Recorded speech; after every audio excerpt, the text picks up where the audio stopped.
Hello and welcome to another edition of Two Guys Discussing Software. Two Irish guys, Tomas. Yes, two Irish guys. Thank you, Brendan. As you can hear, I'm joined by Brendan Walsh, my good friend and colleague, the other Irish guy in the team. And my name again is Tomas O'Leary. I'm the founder and CEO of Origina, and this is our 12th attempt at doing these podcasts. It's been just over a year. And we're going to revisit some topics that we were kind of reasonably well known talking about from time to time, even though we're not experts in it. But we've invited an excellent expert to join us shortly, Martin Thompson from the ITAM Review. He is one of the leading industry analysts in the IT asset management and software asset management space. He's an author, he's a blogger, he's a trainer, he's an advocate, and he's a good friend of mine as well. So I'm looking forward to have a chat with Martin later. We wrote a piece, actually, Brendan. Do you remember this last year in April around the kind of understanding the changing role of SAM? And that's the topic we're going to have a chat about later with Martin. And I think it's a pretty relevant topic given what's happening in the world today with COVID-19. I reread it only the other day, actually, in the lead up to the podcast. And yeah, it's pretty insightful. It's on our website, but yeah, very relevant. Still, a lot of what was written still holds true today. No doubt about it. So we're going to have a chat about that. But I think that, it is really a bizarre scenario we're finding ourselves in, this whole lockdown in almost the entire world, really. I mean, some places are much more impacted than others, but here in Europe, it has been pretty devastating. We're obviously in Ireland; it's bad, but there's places like the United Kingdom seems a little bit worse. Belgium, France, the Netherlands, obviously Italy and Spain is really awful, and it now seems to be impacting obviously the eastern seaboard of the United States and New York. Whether it's going to really go across the United States, we don't know yet. It may not, with a bit of luck. So yeah, it's pretty bad. But bring it back to the industries that are going to work. We had a chat at the last podcast about which ones are going to be affected, which ones are not. I guess our own industry, and we're going to be talking to Martin shortly about the software industry. It seems to be better positioned than most. I don't know whether you were watching our favorite topic, as you know, Bren, mega vendors, and looking at legacy guys are probably going to be in a worse place than newer software as a service guys. I mean, I saw, and I know you probably have some numbers on this stuff because you look at this quite a lot more than I do. I saw the CFO of IBM there when they announced their results, talking about the fact that they had been impacted in the last couple of weeks of their results by the drop off in transactions from their clients, particularly last couple of weeks of the quarter in the March there. So that looks like those guys are probably going to be worse affected in our industry. I mean, it's all relative, but I think they're going to have a trickier time. Yeah, it's kind of inevitable, really, as you come to the end of a quarter, the end of March, that decisions are going to slow down or not be taken, be deferred, and so that reflects in the results for sure. Their sales are down, but they're down to 17.5 billion. They're down from 2019 numbers, which were 18.2, but they're also down. But 2019's numbers were also down in 2018, so. It's kind of a trend. They were at 19 billion for Q1 2018. They were down in 19 and they're down again in 20. So it's really just a downward spiral. Obviously some of it's related to the crisis that we're going through, but it is still a downward trend. So some of it is to do with legacy problems within the company, and some of it is to do certainly with the current challenges. And they're stopping their share buyback. They've been doing this for nearly 10 years now, buying back shares. I heard that's been pulled from the kit bag. Yeah, again, not surprisingly, they're going to have to make a number of kind of strategic decisions over the next period of time to kind of try and survive the crisis. Net income is down 26% year on year, so that kind of says a lot. Their legacy businesses are struggling. GTS is struggling. At one point, it represented probably over a third of their revenue. So back in 2018, it was 37%, I think, something like that. So it was the cash cow for Ginny to be able to support the transition into the cloud, and supporting transactions like the 34 billion acquisition of Red Hat, etc. But if that business is struggling, like pretty much all other business lines are struggling, cloud sales might be up slightly, but all the legacy businesses are down. So that causes Arvind a bit of a problem, I think. Yeah, and I saw last week, I was following some of the stuff that Gartner published. They published a vendor rating. They do this every couple of years Yeah. on the big vendors. They publish a rating. I pulled a couple of points from it I thought were really interesting. First of all, their corporate viability has been noted as variable, which is kind of in the mid range Right. between successful and risky. They made some positive noises about some of the things that we see our clients having issues with, the sale of their software products to HCL and Mm, some of the other products they've sold off during last year.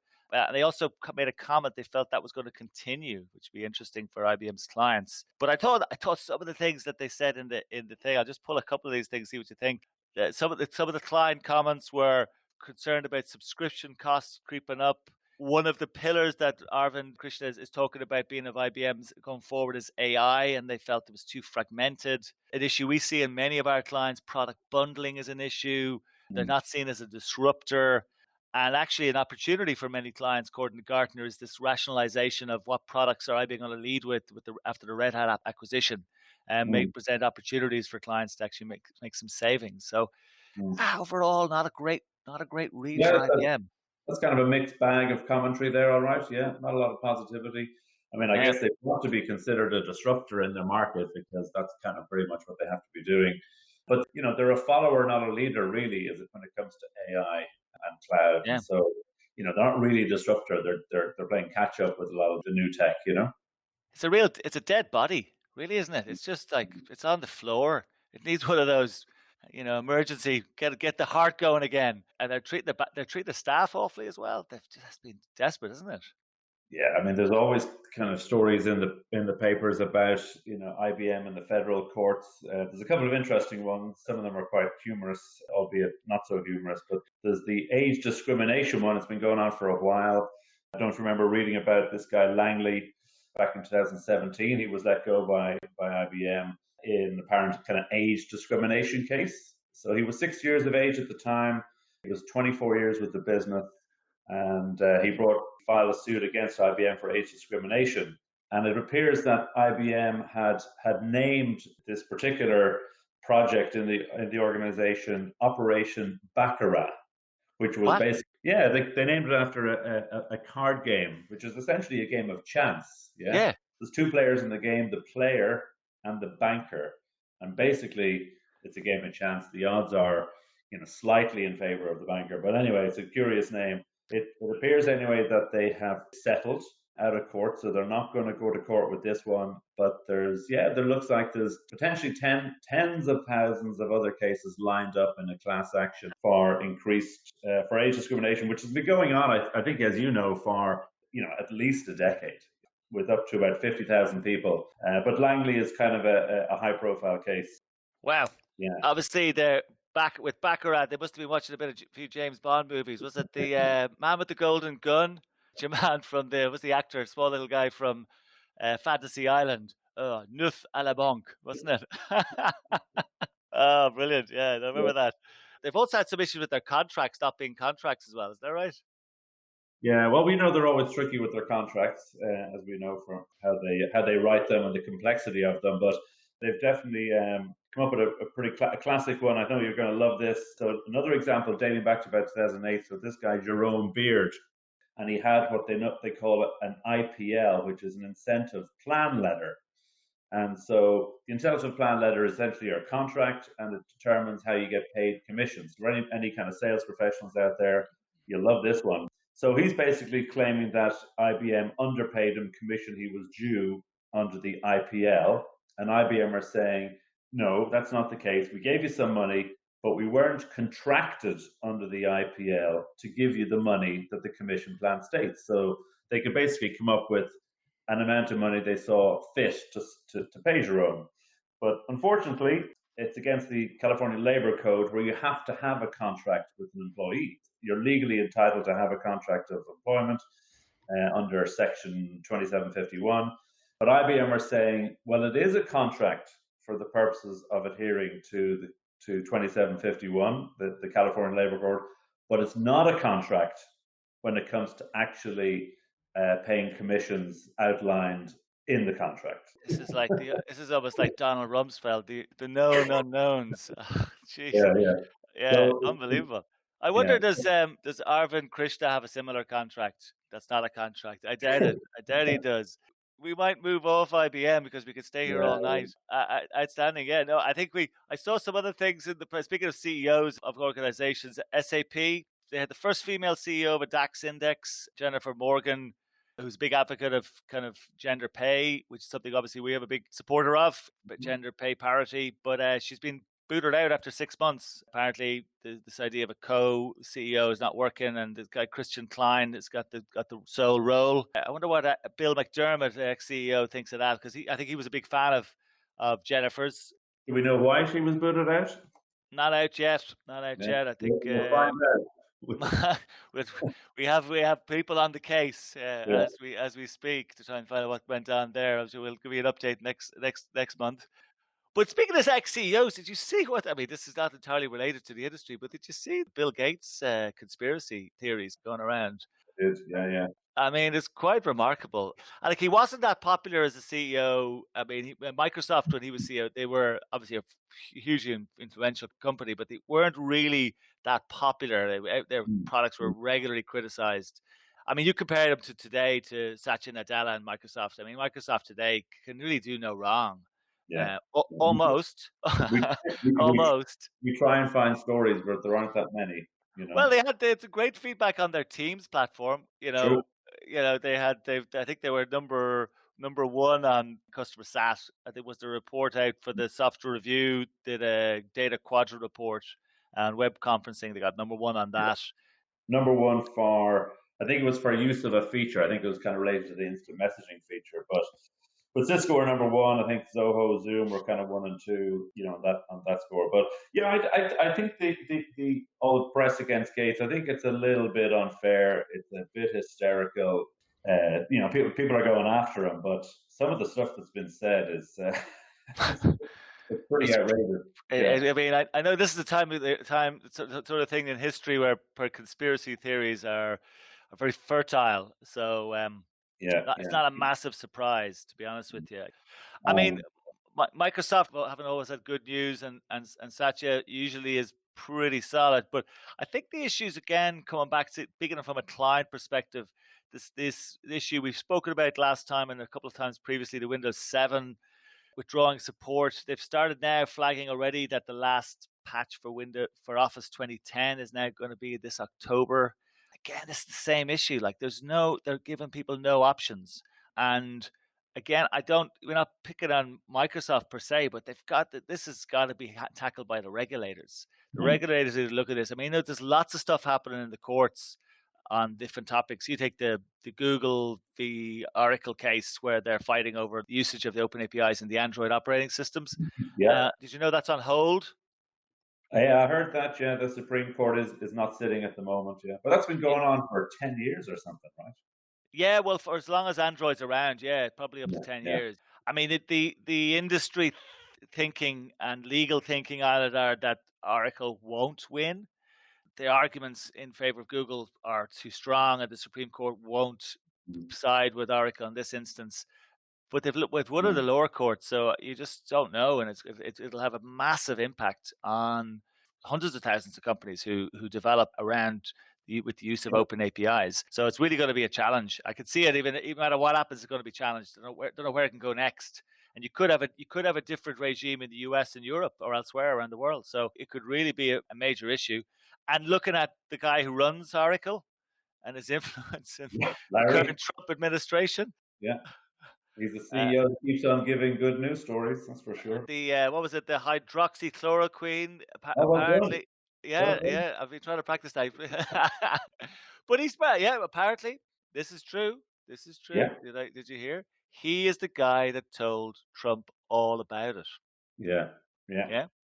I didn't know he was a pandemic expert and a virologist, but yeah, there you go, Larry. He's pulls it out of the bag every time. Good for him. And he's been talking about we talked a moment ago about Teams and that survey by the software review.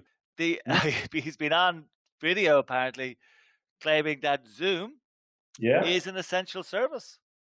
Yeah, he has been up. I think it was on his YouTube update, but yeah, he said it was an essential service. And he was, waxing lyrical about it, and there was a bit of digging done, and it doesn't seem that there's any kind of relationship there. Zoom don't seem to be a client.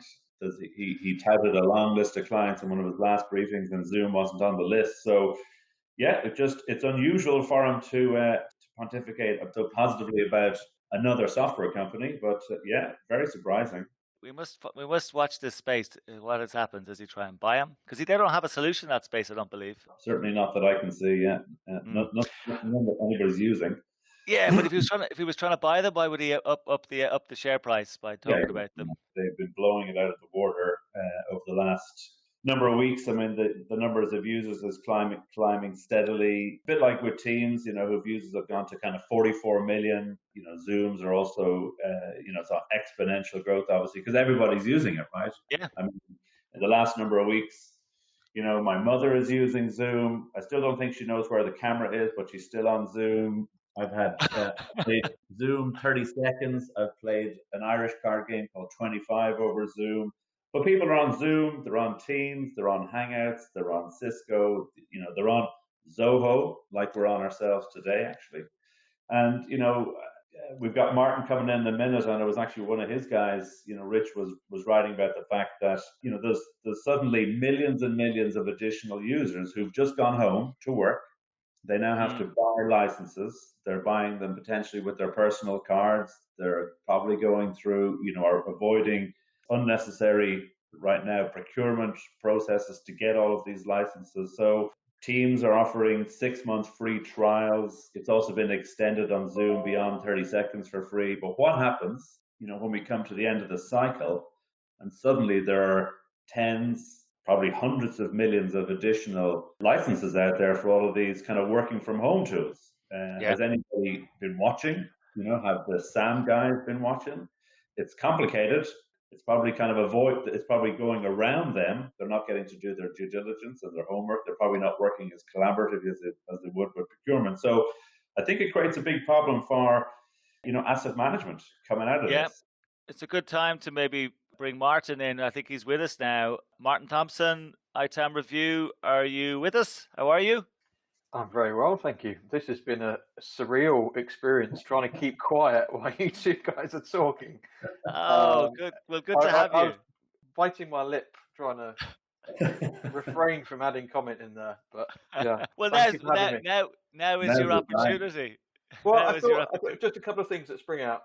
One is, did you mention Larry was promoting Zoom? Yeah. I think so. That's trying to hurt Microsoft, who he doesn't like. I think that's the reason behind that one. And the SAP thing was always a trial. 2 CEOs, and whoever does best after 6 months gets the job. I think that was an extended interview, not a change of strategy.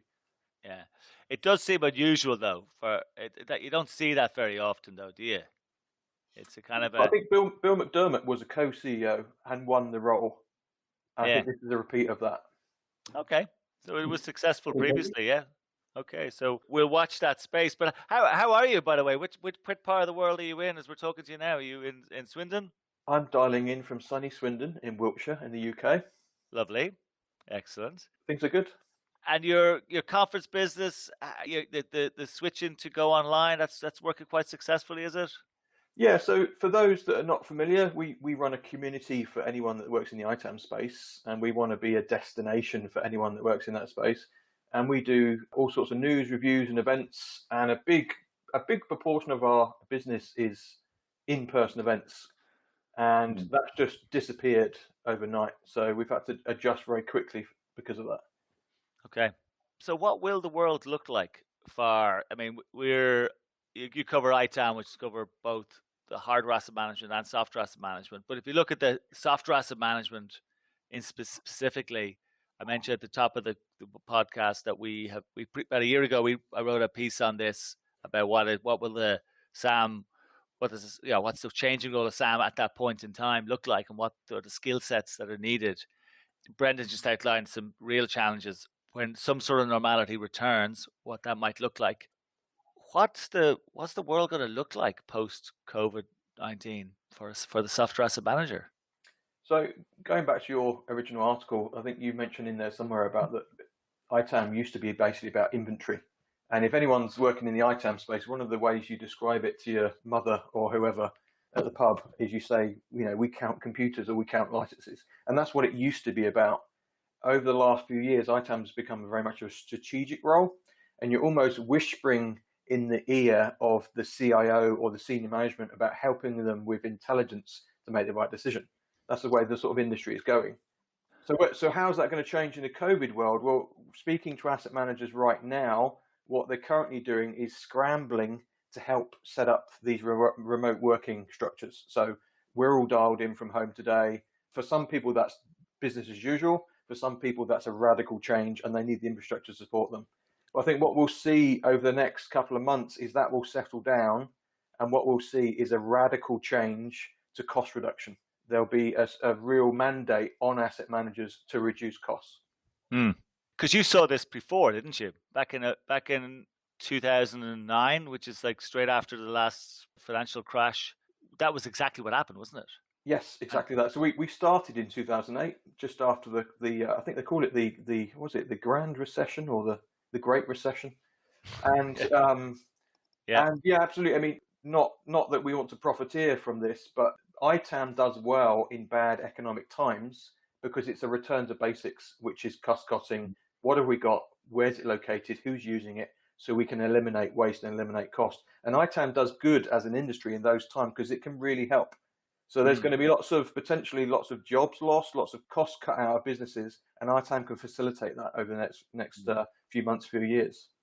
Is the first challenge, Martin, kind of coming out of this that actually costs will have increased? There'll be lots of variable costs in relation to infrastructure as a service, all this remote working technology that will have been deployed. So the first thing will be trying to get a handle on where all that is it still needed, who's using it, and then back to basics, as you put it. So there's a job of work immediately or in the next 3 to 6 months first. Would you see that being the case? Well, to your point before, you said, like Rich wrote this article about all these people jumping on new platforms, and people are just getting enabled on those, and there'll be a licensing impact later. And what we're hearing from the ITAM audience is the ITAM industry is that there's going to be an awful lot of cleaning up to do. So people are going to go back to their software companies to say, actually, we use this much during this period, and there's going to be a clear up and a negotiation to happen. But to your original point, which I've forgotten, sorry. the getting back to basics piece, which is what we see as a parallel to 2007, 2008, there's a cleaning up bit first, which is going to take a few months, I'd reckon, and then that will free up the time to say, right, let's look at the basics of, like when they look at the basic cost cutting, where do you think they're going to look first? Well, one of the differences between 2008 and now is we have radically more people using cloud and SaaS in particular. And one of the challenges with SaaS is in the old days, you used to buy a 1 year or a 3 year deal for software. So maybe you did a true up somewhere along the way or renegotiated, but the SaaS bill drops in every single month. And that's a good thing and a bad thing. It's a bad thing because there's no end to the spend. It just keeps on rocking, but you can make an immediate impact on that spend on a monthly basis. You can take out users, you can reduce functionality if possible. So you can have an immediate impact. You're going to have a lot more vendors though, aren't you? There's a lot, or certainly companies that may have been small vendors for them before this crisis are now going to be like a big vendor for them potentially.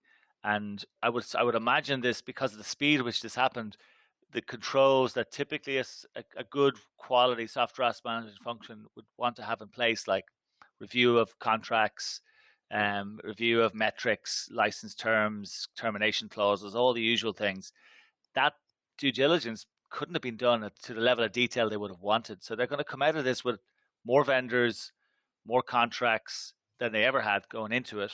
Maybe not double or triple, but certainly it could be 20, 30% more. And the pressure you outlined with the cost reduction requirements. How are they going to wind that? And what are the skills that they'll need to do that?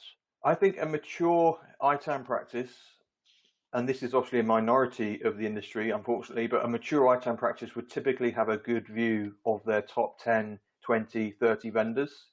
and they'd have almost a risk assessment of those, regardless of what they are. That's going to be a moving target over time, and they'd have a good view on that. Do you see this as being maybe an impetus to the industry?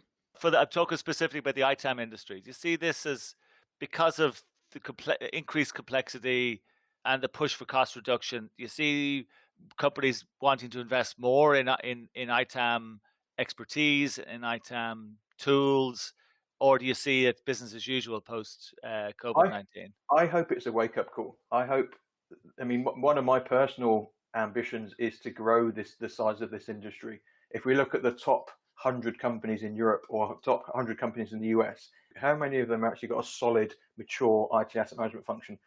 Not all of them. And I'd love to change that. And I hope this period is a wake-up call for them to realize the benefit of doing it. This is an opportunity to really shine a light on it. But is there a way of presenting that it doesn't come across as, oh my God, this is such a big problem? Where do we start? Because it's a massively complex area. There's almost no end to the number of contracts that are in place and the different metrics and the permutations and combinations that exist. Is it possible that companies just go, I can't deal with this? How do we simplify it? It's interesting because in preparation for this call, I was thinking back to when all of this started, the cloud stuff started. And I remember being asked in 2010, and somebody said, will cloud mean the end of your role, the end of your community? Because cloud's going to do away with all this complexity. But unfortunately, it's the opposite is true. Cloud makes things even more complicated. And I think we as an industry need to have the discipline of when we're buying stuff, when we're onboarding this stuff, to make sure we're tracking how we're going to measure this, how do things change, what happens if our business falls off a cliff, or what happens if we grow? Where are the levers for me to change this or to exit this when I'm actually signing the agreement in the first place? Are there ways to do that automatically, or is it a lot of it is kind of manual monitoring and spreadsheets and logging users who want access to whatever the cloud platform is, whether it's Teams or Zoom or Zoho or whatever? How's that been done? Is there an automatic way of doing it? Yeah, is there automation to help the SAM function in that? Like if you've got a 20,000 person organization all signing up for different apps and some of them using their own devices and some of them using corporate devices, it sounds complicated. I'm just wondering, are there automated means out in the market today that can help with that, or is it kind of still manual processes? I'd say it's manual. There are systems that will do a risk assessment on your contracts as you're onboarding them and stuff, but I would say it's more about being a bit more mature about taking stuff on in the first place. There is this perception that we should let our users do whatever they want, and they could, as long as they get the job done, they can use whatever they want, use whatever software they want, which is great from a flexibility point of view, but it's not a very grown-up approach to risk. Actually, the business should say, what do we need, and what process can we have to onboard this software as quickly as possible while reducing risk? And that's not just contracts or licensing. That's where's my data going to go? How we're going to manage costs and so on. Do you think there's a role for then a more senior position for the ITAM, IT asset manager, a software asset manager in the business? Do you see a chief ITAM officer role? Because that's been one of the challenges, is their access to the senior level has been tricky. They're pulled in. In my experience, certainly, and we've seen in lots of organizations we talk to, they're dragged in and a very important role when a software audit happens or there's some major transformational things happening, but then they may not always be sitting at the top table or close to it. I would disagree. I would say the ITAM professional as a whole, they are increasing in maturity and they're becoming those senior positions. So we've done some research. And we asked the question, where does your IT asset management or SAM function report into? And in 2011, the number one response was the service desk or service management or service delivery. And in 2018, it's the number one response was the board. It's gone from 17% in 2011 up to 37% in 2018. So we've seen a real shift, an increase in seniority. And I think that's down to a number of things. One is we are growing in maturity as a discipline. So ITAM is growing up.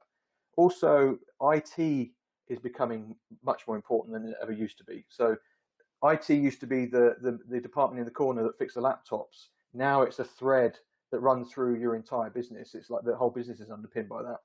And the third reason, I think the reason it's increased in seniority is because it's not just IT buying software. Marketing, for example, is a huge consumer of software.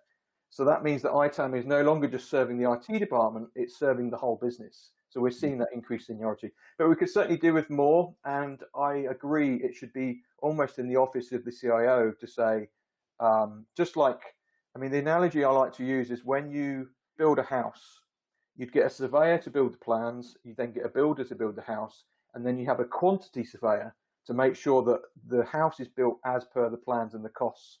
And we need a quantity surveyor in there within IT to say, did this project meet the spec? Did it meet the pricing? Did it meet the goals? Yeah. We probably did a lot more standards then as well to help with that journey, don't we? And you've been doing quite a bit of work there, haven't you? Nice segue. So that in light of that increased seniority, what we're seeing is IT asset managers are doing a great job. They might be running a team of 5, 8, 10, 15 people for some companies, all doing IT asset management. But apart from beating their chest and bravado, there's no real way of demonstrating how good their ITAM function is. And I don't mean them as professionals, I mean them as their business. So how well are they doing their ITAM function? And they've got scrutiny from security, they've got service management, they've got finance, everyone breathing down their necks. And putting a standard in there is a great way of demonstrating the quality. Excellent. Yeah, and I think that's a critical next step, isn't it? Particularly as well to give it the authority, but the buy-in across the business. Once you invest in something like this, I think you'll see it more and more. One of the areas, as you probably know as well, Martin, that been helped out in the past in is this whole area of extending the life of products and corporate responsibility on environmental. We talked earlier in the podcast around some of the things that the only bad news we can find about Microsoft is that they're stopping support for products, which of course they're entitled to do. Don't have a problem with that. I think it's the options that are provided to the users of the products is the challenge. And I think if something like this also included an element of asset lifespan modeling or responsibility for a corporation, to at least to consider it and have you looked at it across the business would be important as well. So yeah, I think it's a fantastic thing you're doing. Listen, I think we've had a great chat. Was there anything you wanted to tell us about what's happening in your life before we wrap up, Martin? I'm getting married. Excellent. Yes. Oh, we're talking about work. All right. Sorry. Yeah. Is it still happening in August? Yeah, it's going to be on Zoom. I'll send you the link. Lovely. No, we're busy. So we're busy with the ITAM review. We had a big schedule of events coming. There's an argument that says after the pandemic there won't be events. I disagree. I think the human condition is to meet and to connect with your fellow man, and that's what we enjoy doing. And I think they might be radically different, but I think in the future people will still meet, and we look forward to delivering those when we can. We're radically changing our business to more digital, and that's working so far, and people are connecting with it. And on a personal basis, I'm building this ITAM forum, which is a not-for-profit, and that has two objectives. One is to raise the profile of ITAM for all the reasons you mentioned. We need to be exposed higher up the food chain. And secondly, to bring the certification to the market so we can actually certify organizations that are doing really well, and they can say, look at the quality of the way we manage our systems and our assets. Yeah, brilliant. That's a nice finish there, and I wish you the best of luck with the upcoming nuptials in later in the summer. Brendan, I think we've had a great chat today. Yeah, it's been a bit of fun. Thank you to you too, and thank you, Martin. It's great to have you. We'll be back. Thank you very much for having me. You're more than welcome. More than welcome. We're going to be back in May. We'll be back on the 14th of May. We'll be talking to David Hoole, who is a well-known futurist and author, the managing director of the Sarasota Institute in Florida. Very well-known guy. And we'll be talking to him about what the future might look like for the industry as a total, and particularly focus on our favorite friends, those mega vendors. So yeah, we look forward to seeing you all then. And it's a goodbye from me and a goodbye from Brendan. Yeah, or as they say, it's a goodbye from him. Yeah. Thank you very much. Thank you, and take care. Keep safe.